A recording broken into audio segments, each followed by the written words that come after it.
Good morning बच्चों, कैसे आप सब? आई होप कि आप सब बहुत अच्छे होंगे और अपनी स्टडी बहुत अच्छे से कर रहे होंगे। तो आज हम बात करेंगे आपकी क्लास 9 की इकोनॉमिक्स की बुक के 4th चैप्टर की, that is food security in India. आगे बढ़ने से पहले हम बात करेंगे कि आपको पढ़ना कैसे है। ठीक, तो हम पढ़ेंगे 3H को यूज करके, हैंड, हेड एंड हर्ट को। ओके, तो पहले हम बात कर लेते हैं अपने हेड की।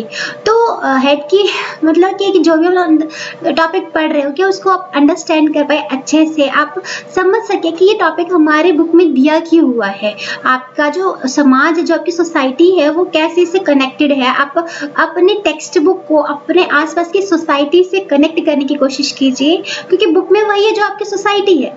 तो क्या है, आप अपने हेड को यूज कीजिए, अपने माइंड को यूज कीजिए और क्या है, उसको उस टॉपिक की जो इम्पोर्टेंस है उसको समझने की कोशिश कीजिए और इसको अपने एनवायरनमेंट से कनेक्ट करने की कोशिश कीजिए। ओके, तो हमने हेड की बात कर ली और अब बात करते हैं हम हैंड की। ओके, हैंड की क्या है, तो हैंड में क्या है कि आपको अपनी नोट, आप जब भी पढ़ेंगे, जब भी आप वीडियो देखेंगे, तो आपको अपनी नोटबुक लानी है, पेन पेंसिल अपने साथ रखेंगे और देन आप लेक्चर सुनेंगे या पढ़ेंगे, डिस्कस करेंगे, जो भी हम करेंगे। और आपको जो भी हमारा डिस्कशन चल रहा है उसका जो बुलेट पॉइंट है, एटलीस्ट उसको राइट डाउन करना है। ओके, ताकि आप उसको अच्छे से पढ़ सके। बाकी जितना भी टाइम का ये हमारा लेक्चर रहेगा, जितना भी टाइम का हमारा वीडियो रहेगा, उसको आपको यूटिलाइज करना है, उसका मैक्सिमम यूटिलाइज करना है, आपको उसको वेस्ट नहीं करना है। तो इसको कुछ यूज होना चाहिए, और यूज क्या होगा, आपके अच्छे मार्क्स होने चाहिए, आप इसको अच्छे से अंडरस्टैंड कर पाओ, तो ये इसका यूज होगा। ओके, तो हमने हैंड की बात कर ली, हेड की बात कर ली, और हर्ट। हर्ट अगर आपकी सोसाइटी लगी रहेगी तो आप मतलब जो भी पढ़े वो अपने हर्ट से पढ़े। बस इसलिए नहीं पढ़े कि आपको क्योंकि मार्क्स अच्छे लाने हैं, मार्क्स तो लाने ही अच्छे, बट उसको अंडरस्टैंड करना है, उसको कनेक्ट करना है, और जो इश्यूज चल रहे हैं उनको क्या है, दूर करना है। ओके, सो तो आगे हम स्टार्ट करते हैं। तो बेटा इसका फर्स्ट पार्ट जो है वो आ चुका है, मतलब पार्ट 1 जो बनाया है वो बेसिक्स का हमने बात की थी कि फूड सिक्योरिटी क्यों जरूरी है, किसके लिए जरूरी है, मतलब क्या होता है, ये सब चीजें हमने ऑलरेडी जान लिया है पार्ट 1 में। और आज स्टार्ट करते हैं इसके आगे, बट एक क्विक रिकैप करते चलेंगे, ऐसा नहीं है कि मैं उसके आगे कर कराऊंगी। आज भी हम फूड सिक्योरिटी से स्टार्ट करेंगे। बेसिकली हम जानेंगे कि फूड सिक्योरिटी होता क्या है। तो जिसने वीडियो फर्स्ट देखा है वो बताइए कि आपने क्या जाना है फूड सिक्योरिटी में, फूड सिक्योरिटी क्या होता है, बताइए। एक सेकेंड, या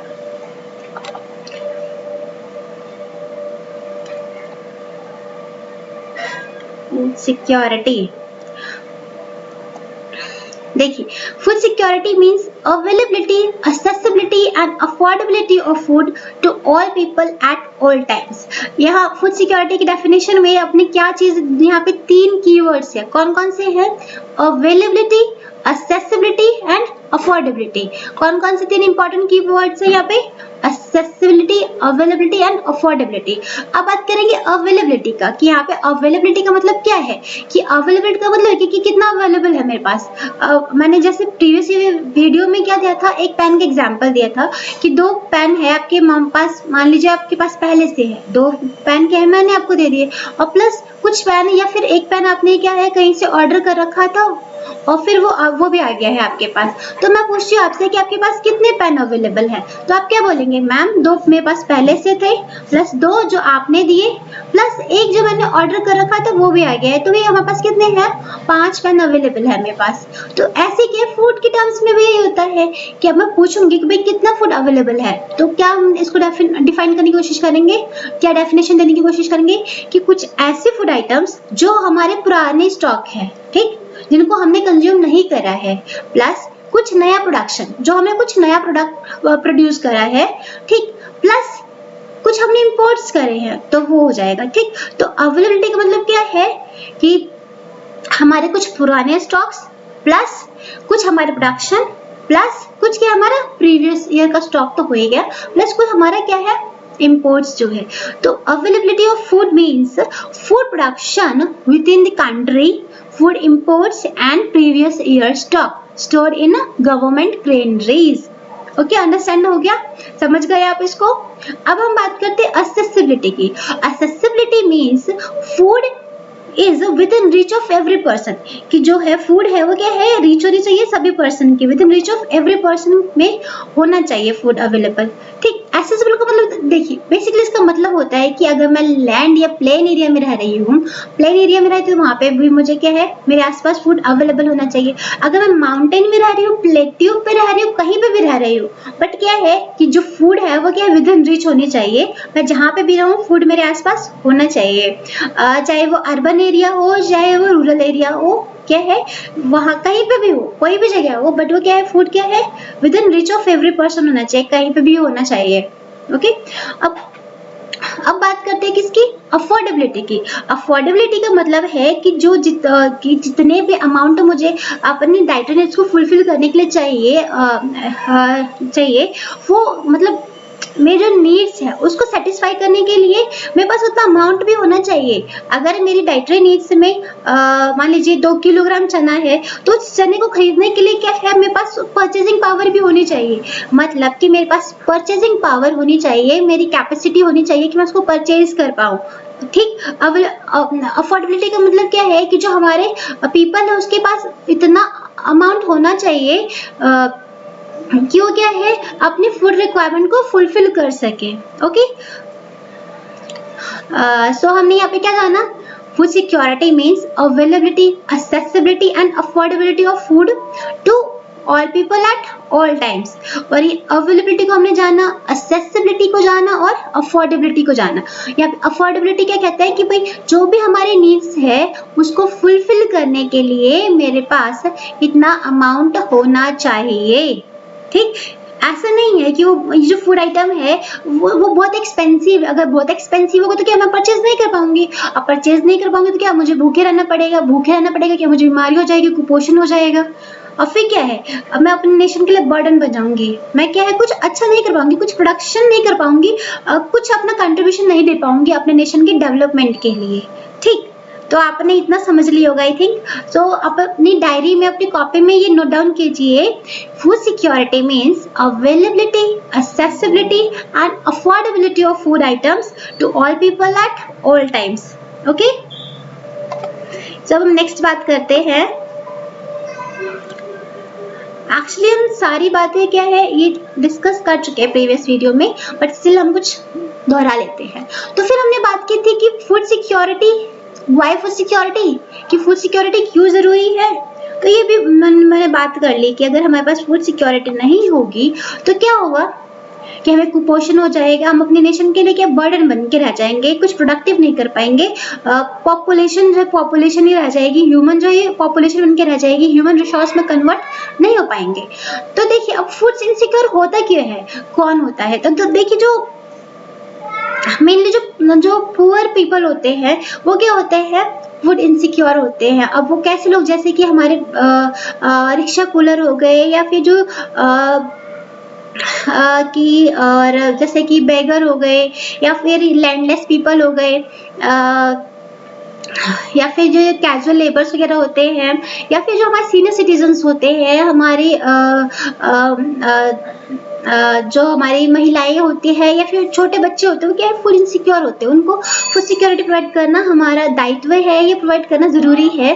ठीक, अदरवाइज क्या होगा हमें पता ही है, हम अपने ह्यूमन को क्या है ह्यूमन रिसोर्स में कन्वर्ट नहीं कर पाएंगे, हमारी पॉपुलेशन बन के रह जाएगी, बर्डन हो जाएगी। ओके, तो देखिए फूड सिक्योरिटी क्या है, मेनली क्या है, जो हमारा जो पुअर पीपल है हमारी सोसाइटी के, वो फूड इनसिक्योर होते हैं।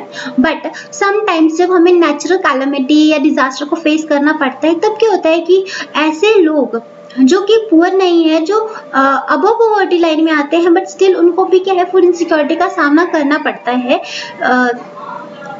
ठीक, तो ये बात हो गई कि फूड सिक्योरिटी का मतलब, फूड इनसिक्योर बस वही पर्सन नहीं होते जिसको अफोर्ड नहीं कर पाते अवेलेबल, ये हमें फूड इनसिक्योरिटी का सामना तब भी करना पड़ता है जब हमें क्या है कोई नेचुरल डिजास्टर को फेस करते हैं हम, जब जैसे भूकंप, बाढ़, सूखा हो गया। तो हमने एग्जाम्पल भी लिया था कि मान लीजिए कि अगर सूखे की कंडीशन आ जाती है, अगर सूखे की कंडीशन हो जाती है तो क्या है हमारी जो फसल है वो क्या खराब हो जाती है, हमारा जो प्रोडक्शन जितना होना चाहिए उतना नहीं होता है।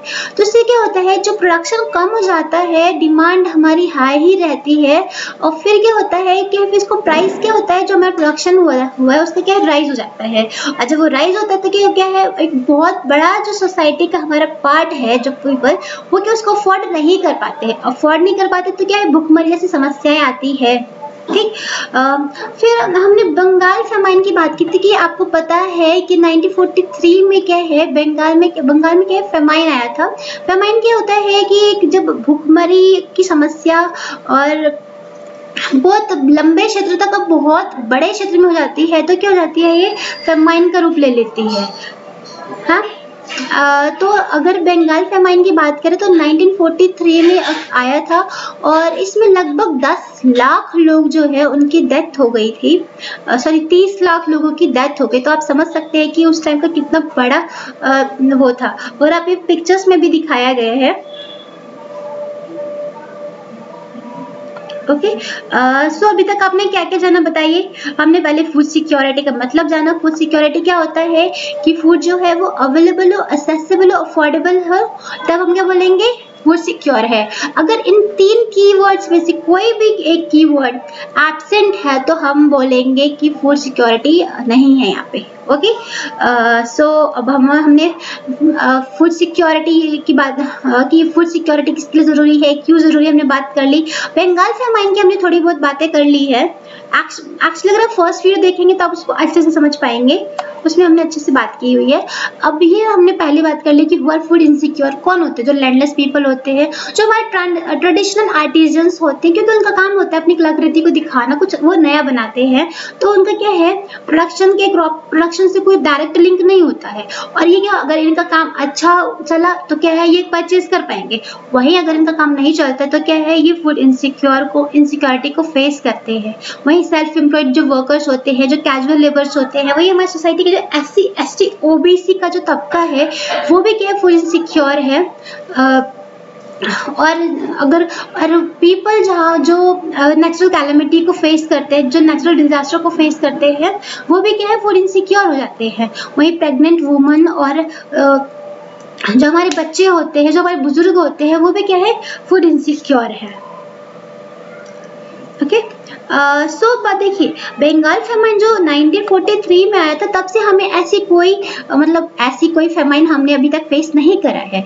बट स्टिल कुछ हमारे इंडिया के कुछ ऐसे राष्ट्र है, कुछ ऐसे राज्य है जो ऐसी कंडीशन जहां उत्पन्न होती रहती है, जैसे कि उड़ीसा का कालाहांडी और काशीपुरा जिला है, वहां पे अक्सर रिपोर्ट आती रहती है कि स्टार्वेशन के कारण डेथ हो गई है। वही आपका झारखंड का पलामू डिस्ट्रिक्ट, राजस्थान का बारन डिस्ट्रिक्ट, और ऐसे ये कुछ इलाके हैं जो क्या है, फूड इनसिक्योरिटी का सामना कर रहे हैं। ठीक। कौन कौन से इलाके बताइए। उड़ीसा का क्या है, कालाहांडी और काशीपुरा जिला। ठीक। झारखंड का क्या है, पलामू डिस्ट्रिक्ट। वहीं राजस्थान का क्या है, बारन। ओके, एक second, I will just coming.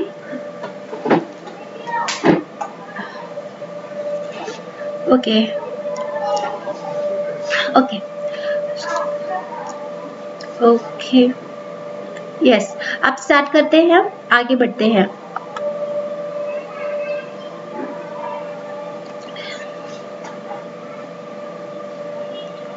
Okay, तो बात करते हैं हंगर की, कि टाइप्स ऑफ हंगर।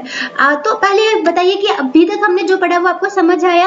अभी हमने क्या जाना, कुछ नहीं जाना है, बस जाना है कि फूड सिक्योरिटी होता क्या है। फूड सिक्योरिटी क्या होता है कि फूड जो है वो क्या अवेलेबल हो, एक्सेसिबल हो और अफोर्डेबल हो to every people at all time. Okay. फिर हमने देख लिया कि अवेलेबिलिटी का क्या मतलब होता है, एक्सेसिबिलिटी का क्या मतलब होता है और अफोर्डेबिलिटी का क्या मतलब होता है। ठीक। इसके बारे में हमने जाना। इसके बाद हमने जाना कि फूड इनसिक्योरिटी हमें तब भी सामना करना पड़ता है जब हमारा नेशन या कोई स्टेट क्या है, नेशनल डिजास्टर या फिर क्या है, किसी कैलेमिटी को फेस करता है, तब भी क्या है, वहाँ पे जो लोग रह रहे हैं उनको क्या फूड इनसिक्योरिटी का सामना करना पड़ता है। और जनरली कौन से लोग होते हैं जिनको फूड इनसिक्योरिटी का सामना करना पड़ता है और कैसे हम उनको इंश्योर करते हुए हम आगे जानेंगे। और फिर हमने क्या बात की, हमने बंगाल फेमाइन की बात की कि कैसे वहाँ पे 30 लाख जो लोग हैं उनकी डेथ हो गई थी स्टार्वेशन के कारण, उनके बारे में हम जाना।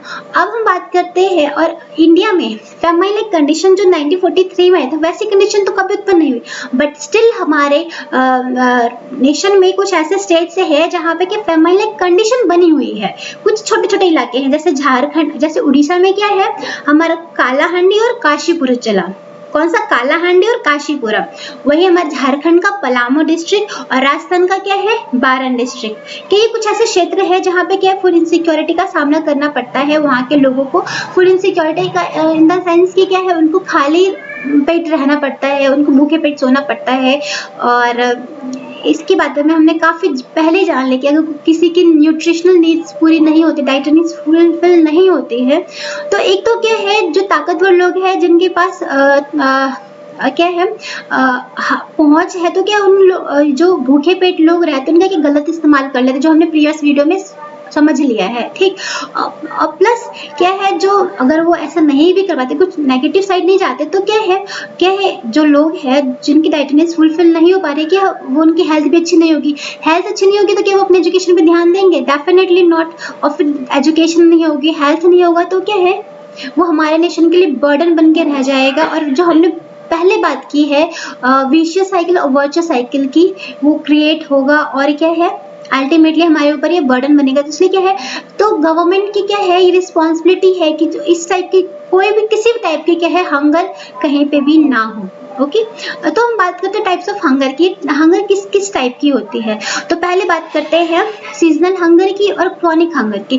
क्रॉनिक हंगर की अगर बात करें तो क्रॉनिक हंगर में क्या होता है कि जो रेगुलर बेसिस पे किसी की नीड्स जो है डाइटरी नीड्स या न्यूट्रिशनल वैल्यू जितनी उसको मिलनी चाहिए वो नहीं मिल पाती है, तो वो जिस गरीबी का सामना करना पड़ता है, जिस हंगर का, जिस भूख का सामना करना पड़ता है, उनको क्या बोलते हैं क्रॉनिक हंगर। ओके, जैसे कि पुअर्स जो है हमारी सोसाइटी के जो पर्सन है, जो पीपल पुअर है, वो क्या है वो रेगुलर बेसिस पे क्या है अपने नीड्स को फुलफिल नहीं कर पाते हैं, और ये क्या है, और ये जो कंडीशन होती है क्या है क्रॉनिक हंगर बन जाती है। जो ऐसे लोग होते हैं क्या क्रॉनिक हंगर का शिकार बन जाते हैं।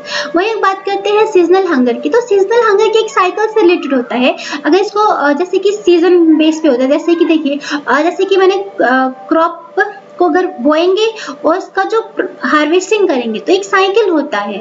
ठीक, अब उसको बोने से जब जैसे कि अब जब हम उसको काटेंगे तो क्या हमारे पास प्रोडक्शन होगा, अब बोते टाइम तो हमारे पास ज़्यादा नहीं रहता है, तो जब जैसे कि इस टाइम कम, जब बो रहे हैं तो उस टाइम कम है, फिर जब क्या है तो हम थोड़ा कम खाना खाएंगे, पर जब प्रोडक्शन हो जाता है तो क्या है हमारे फिर हम उसको क्या है ज़्यादा खा पाएंगे, ज़्यादा हमारे पास प्रोडक्शन रहेगा, ज़्यादा चीज़ें रहेगी तो हम ज़्यादा उसको कंज्यूम कर पाएंगे।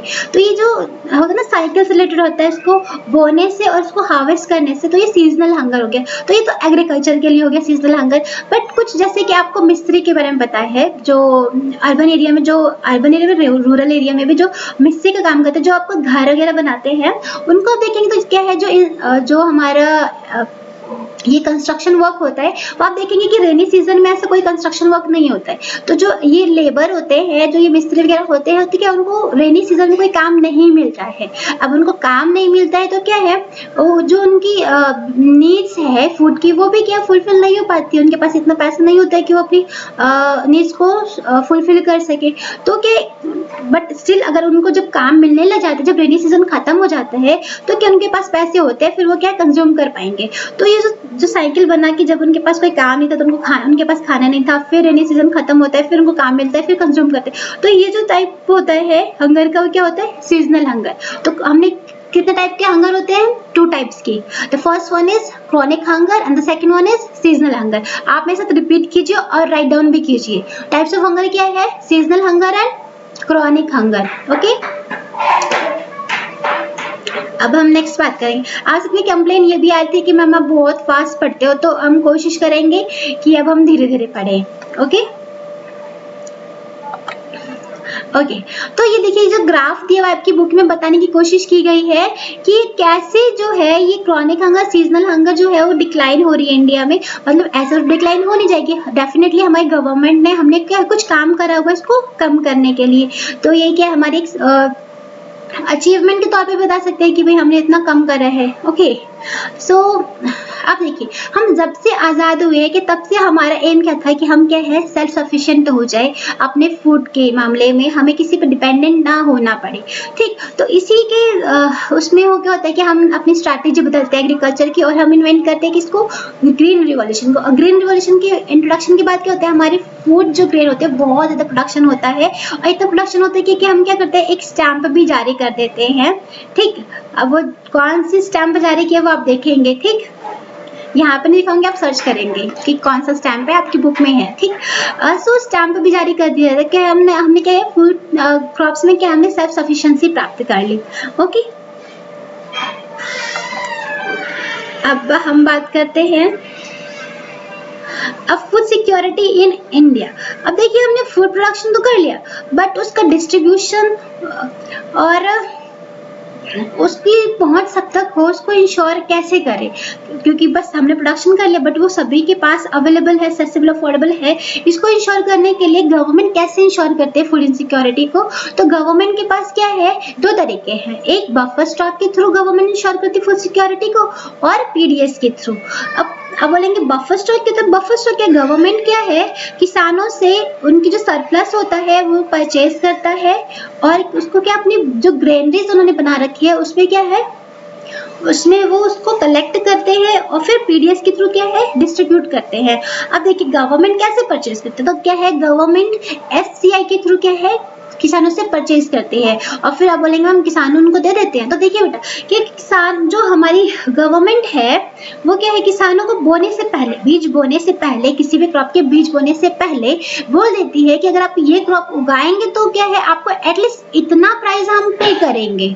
ठीक, मतलब क्या किसानों को भी क्या है एक इंश्योर मतलब सिक्योरिटी मिल जाती है कि अगर हमें ये क्रॉप उगाया तो एटलीस्ट हमें इतना अमाउंट क्या है मिल ही जाएगा, है ना।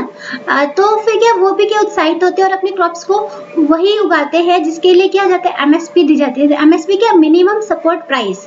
अब पर इसके भी कुछ नेगेटिव पॉइंट्स है, कुछ पॉजिटिव, जैसे एक सिक्के के दो पहलू होते हैं, इसी तरह हर चीज के क्या है कुछ अच्छी चीजें होगी, कुछ बुरी चीजें होगी। तो एमएसपी के साथ रिलेटेड की जाती है, कही जाती है कि अगर किसानों को एमएसपी दिया जाता है तो जो डाइवर्सिटी है, जो फूड क्रॉप्स की जो डाइवर्सिटी है वो क्या है नहीं आ पाती है, किसान बस वही फसलों को उगाते हैं जिन फसलों के लिए क्या है एमएसपी दी जाती है। अब आपके लिए क्वेश्चन है, क्या बताइए कि कौन कौन सी फसलों के लिए एमएसपी दी जाती है।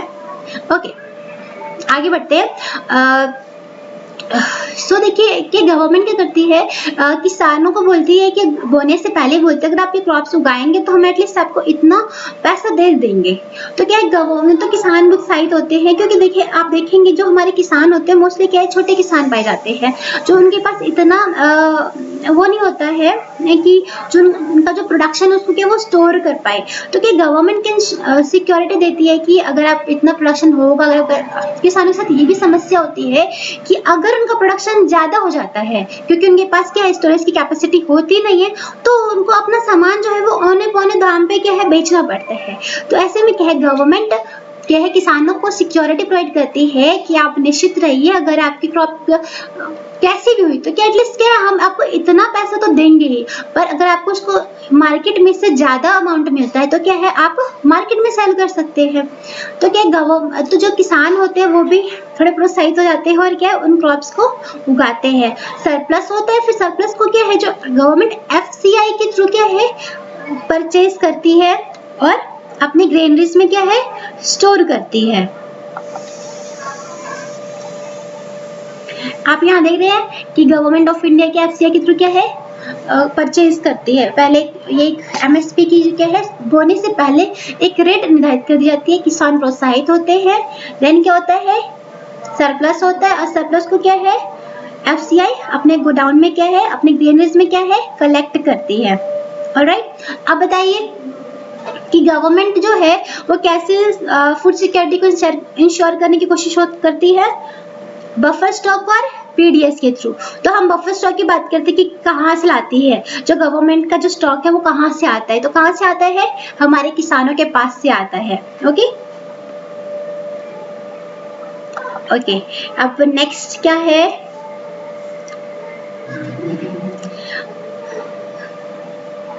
अब आप बताइए कि जो बफर स्टॉक है ये क्यों क्रिएट करती है गवर्नमेंट? यस,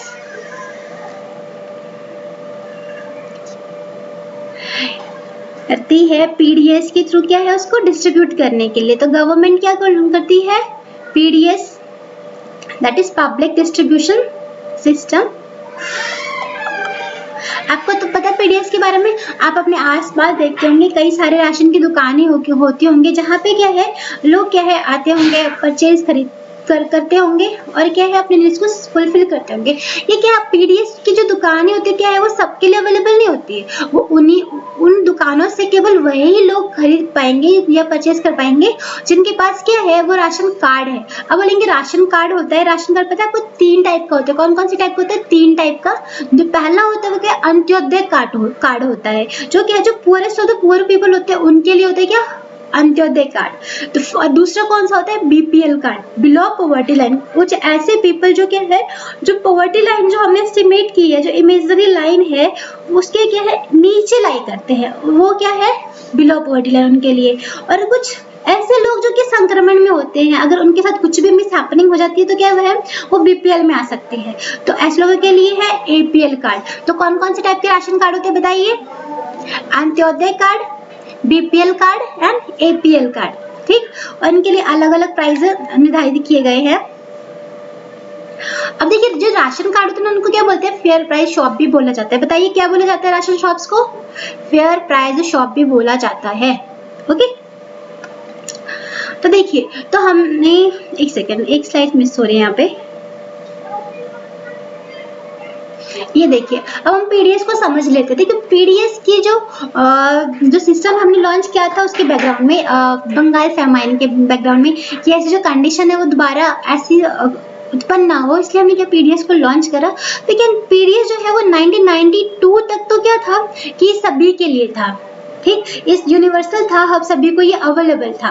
बट क्या है कि 1992 में क्या करा हमने इसको रिवैम्प्ड करा और जो दूर दराज के जो पिछड़े हुए क्षेत्र है हमने इस स्कीम को वहां तक पहुंचाने की कोशिश की, हमने उन लोगों तक फूड सिक्योरिटी प्रोवाइड करने की कोशिश की। देन उसके बाद 1997 में क्या होता है कि हम इसको ना डिस्क्रिमिनेट कर देते हैं पुअर के लिए और नॉन पुअर के लिए, ताकि हम इसको टारगेट कर सकें। जो टारगेटेड ग्रुप है जिनको एक्चुअल जरूरत है उन तक पहुंचाने के लिए हमने क्या लॉन्च करा?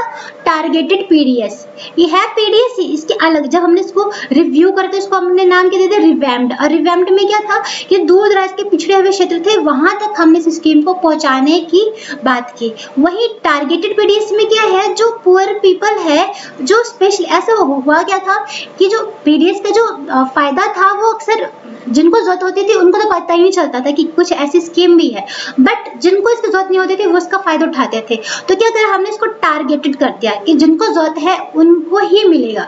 तो हमने इसमें क्या इसको हमने फर्स्ट टाइम क्या डिस्क्रिमिनेट कर दिया पुअर में और नॉन पुअर में। ओके, अब बताइए क्या है हमने क्या इसको डिस्क्रिमिनेट फर्स्ट टाइम हमने कब डिस्क्रिमिनेट करा पुअर नॉन पुअर में? 1997 में। कौन से स्कीम में? टारगेटेड पीडीएस में। टारगेटेड पीडीएस बोला तो टारगेटेड पब्लिक डिस्ट्रीब्यूशन सिस्टम के में। ओके, इसके बाद क्या है 2000 में अन्नपूर्णा योजना आया, जो क्या है पुअर पीपल होते हैं उनके लिए हमने लॉन्च किया। इसके साथ ही 2000 में अन्नपूर्णा स्कीम हमने लाई, जो है क्या जो सीनियर सिटीजन्स जो है हमारी सोसाइटी के वो भी क्या फूड इनसिक्योर है, तो क्या हमने उनकी नीड्स को फुलफिल करने के लिए कौन सी स्कीम लाई? हमने अन्नपूर्णा स्कीम। तो बताइए पीडीएस के कौन कौन से रो आपने देखे? पीडीएस जो सबके लिए था, यूनिवर्सल था।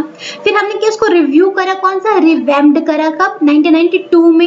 फिर हमने इसको क्या करा? टारगेटेड करा कि भाई कुछ लोग हैं जिनको सुविधा मिल ही नहीं रही है, तो हमने उनके लिए क्या करा? टारगेटेड करा। तो यहाँ पे क्या फर्स्ट टाइम हमने क्या करा? पुअर और नॉन पुअर में क्या करा? डिवाइड करा, डिस्क्रिमिनेट करा हमने पीपल को। ठीक, कब? टारगेटेड पीडीएस में। ठीक, फिर हम लॉन्च करते 2000 में अन्नपूर्णा योजना और क्या है? अंत्योदय अन्न योजना। अंत्योदय अन्न योजना जो होती है वो क्या होती है? पुअर पीपल होते हैं उनको टारगेट करने के लिए बनाया। वही एपीएस जो है जो हमारे सोसाइटी जो सीनियर सिटीजन्स है क्या है वो भी एक फूड इनसिक्योरिटी का सामना करना पड़ता है, क्योंकि उनकी बॉडी क्या है इतनी सक्षम नहीं होती है कि वो कुछ कमा सके और फिर अपने उसको कंज्यूम कर सके। तो उनके लिए हमने क्या करा? सीनियर सिटीजन्स के लिए लॉन्च कर दिया हमने अन्नपूर्णा स्कीम। ओके, सो अब देखिए पीडीएस के कौन कौन से रूप आपने देखे, एक पीडीएस जनरल वाला जो सबके लिए था, फिर हमने क्या करा उसको रिव्यू करा, तो क्या करा रिवैम्प्ड कर दिया, फिर उसके बाद हमने क्या करा उसको टारगेट करा स्पेशल ग्रुप के लिए, ठीक, क्योंकि सबको सुविधा नहीं मिल रही थी, जिनको जरूरत थी उनको सुविधा नहीं मिलती, उनके लिए हमने क्या करा टारगेटेड पीडीएस करा। फिर हमने लाया अन्नपूर्णा योजना, ठीक, वो क्या किन के लिए था, forest of the poor people के लिए, जो बहुत ही गरीब थे उन सब के लिए हम क्या लाए अंत्योदय अन्न योजना। फिर अन्नपूर्णा स्कीम लाते हैं हम किन के लिए, सीनियर सिटीजन्स के लिए। तब बताइए पीडीएस का की जर्नी बताइए कौन कौन सी थी, अपनी नोटबुक में भी नोट डाउन कीजिए। ओके, कौन कौन सी थी, पीडीएस 1992 से पहले जनरल वाला वो सभी के लिए था, फिर हमने उसको क्या करा रिवैम्प्ड करा ताकि जो दूर दराज के इलाके हैं उन तक इसका लाभ पहुंचाया जा सके, ठीक। उसके बाद हमने क्या करा 1997 में इसको हमने टारगेट करा कि जिनको जरूरत है एक्चुअल में हम उनको पहुंचाए, इस स्कीम को पहुंचे, तो हमने क्या करा टारगेटेड करा। और इस टाइम क्या है, फर्स्ट टाइम हमने क्या करा इसको पुअर और नॉन पुअर में क्या है डिस्क्रिमिनेट करा। ओके, अब नेक्स्ट बात करते हैं किसकी, अंत्योदय अन्न योजना की। ये जो poorest of the poor people जो बहुत ही गरीब होते हैं उनके लिए हमने लॉन्च किया 2000 में। और इसके साथ ही जो हमारे सीनियर सिटीजन्स होते हैं वो इतने सक्षम नहीं होते हैं कि वो कुछ काम कर सके, देन कुछ अर्न कर सके और फिर क्या है अपने फूड सिक्योरिटी को इंश्योर कर सके, तो हमने उनकी फूड सिक्योरिटी को इंश्योर करने के लिए क्या करला दिए, Annapurna scheme. Okay, I hope कि इतना क्लियर होगा। आप एक मैप अपने माइंड में बना लीजिए और एक इसके बुलेट पॉइंट क्या है अपनी नोटबुक में नोट कीजिए। ओके, अब हम आगे बात करते हैं। अब देखिए गवर्नमेंट जो ये पीडीएस की जो सुविधा उपलब्ध कराती है कि अपने ग्रेनरीज के माध्यम से जो स्टोर करती है। अब ये देखेंगे अगर अभी जो हमने कलेक्ट करा था हमारा एफसीआई के गोडाउन्स में जो ग्रेनरीज हमारा जो है उसमें जो नॉर्मल नॉर्म्स है, बफर नॉर्म्स है, उससे क्या हम बहुत ज्यादा हाई है, बहुत ज्यादा हाई है। इससे क्या प्रॉब्लम हो जाएगी, इससे प्रॉब्लम होगी इसके मेंटेनेंस की। इसको जो हम वहां से वहां से जो लाएंगे तो ट्रांसपोर्टेशन की कॉस्ट होगी, तो ये भी इससे रिलेटेड कुछ इशू है बफर स्टॉक से रिलेटेड, ठीक। और क्या एक तो हमने डाइवर्सिटी खत्म कर दी है पीडीएस दे के, तो ऐसा नहीं बोल सकते, बट क्योंकि फूड किसानों को भी सिक्योरिटी चाहिए, बट जो उसकी डाइवर्सिटी जो पहले होती थी वो नहीं रह पाई है, तो मतलब एक नेगेटिव पॉइंट है ये इसका। इसको हम इस स्लाइड के थ्रू देख लेते हैं। एक्चुअली स्लाइड थोड़ा ऊपर नीचे हो गया।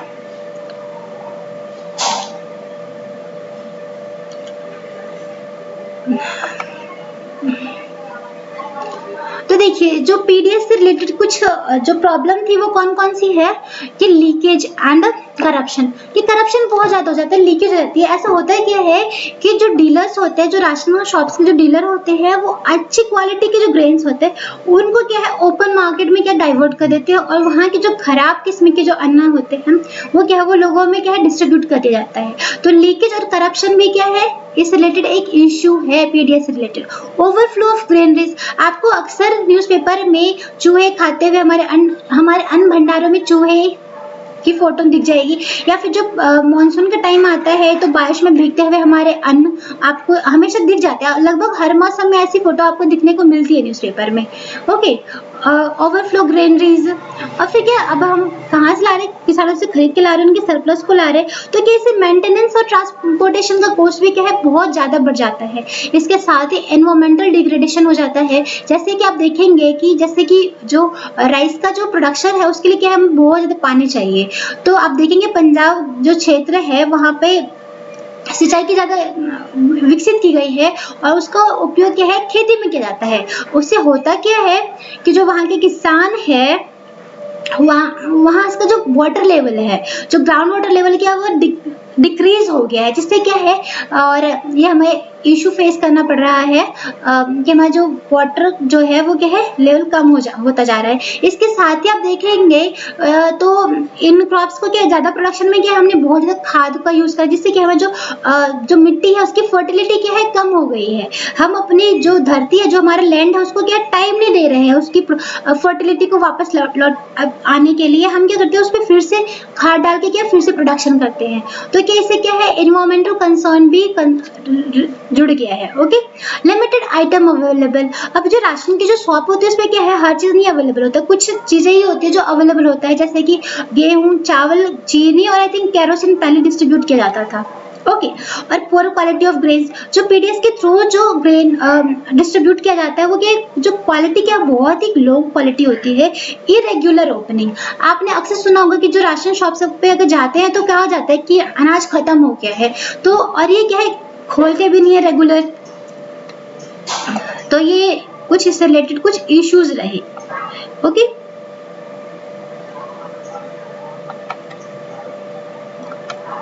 अब हम आगे बात करते हैं। हमने बफर्स नॉर्म्स को समझ लिया।